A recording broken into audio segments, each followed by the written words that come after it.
Yumer Felix Marcial naka-advance na nga po sa gold medal match mga tol. Maaaring silver ang makuha o gold medal. Kailangan na lang niya maipanalo para masungkit ang gintong medalya.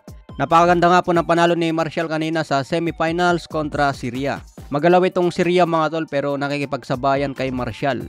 Tapos yung suntok ng Syria may mga pasampal din at medyo wide yung tirada. Kaya sinabihan nga siya ng referee mga tol na yung suntok mo ayusin mo dahil pasampal. Pagdating sa round 1, mas solido yung mga binibitawan ni Marcial saka mas maganda yung tirada niya. Hindi wide open yung mukha, hindi katulad dito sa kalaban niya na talagang wide open yung mga banat. Makikita nga sa slow motion mga tol, malayo yung suntok ng Syria. So malaki yung buwelo niya para lang makapagbigay ng malakas.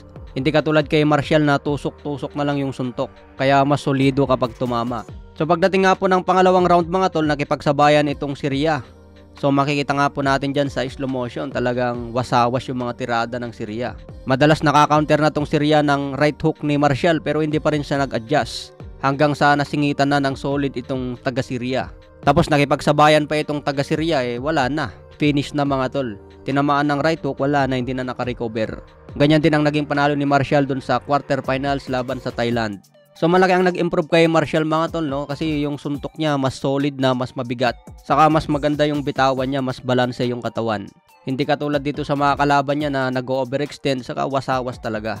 Kaya congratulations kay Marcial mga tol, sana masungkit niya ang gintong medalya. Pasok na nga po siya sa Olympic 2024. So yan naman yung pangarap ni Marcial mga tol, makapag-uwi ng gintong medalya galing sa Olympics. So iba pa rin yung medalya dito sa Asian Games.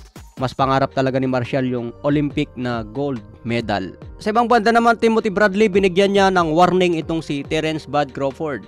Kung itutuloy daw ni Crawford ang plano niya na akyatin si Canelo sa 168 pounds. Delikado daw ang kalagayan dyan ni Crawford. Wala daw nakikita si Bradley na pag-asa ni Crawford.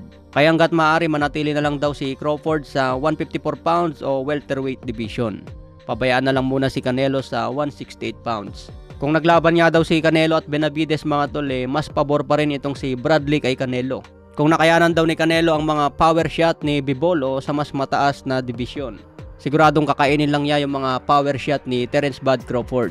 Sa pinakitang performance ni Canelo kontra Jermell Charlo, nakikita ni Timothy Bradley na delikado pa rin kalaban si Canelo Alvarez. Kaya binabalaan niya itong si Crawford na wag nang ituloy ang plano. Sa ibang balita naman, Danny Garcia nang hinayang dahil hindi niya nakalaban si pambansang kamao Manny Pacquiao. Isa daw si pambansang kamao sa mga gusto makalaban ni Garcia o wish niya na makalaban. Sayang daw dahil may pagkakataon sana na makalaban niya noon si Pacman, pero hindi natuloy ang pagkakataon na yon. Masarap daw kasi kalaban yung mga katulad ni Pacman at Floyd Mayweather. Isang karangalan daw yun kapag napalaban ka sa mga katulad nilang greatest of all time. So kung nanalo nga daw si Danny Garcia noon kontra Kit Thurman, siguradong isa si Manny Pacquiao sa mga nakalaban niya. Matatandaan mga tol, nakalaban ni Danny Garcia itong si Eric Morales. Ito ang isang nagpaangat sa karera ni Danny Garcia noong tinalo niya si Eric Morales.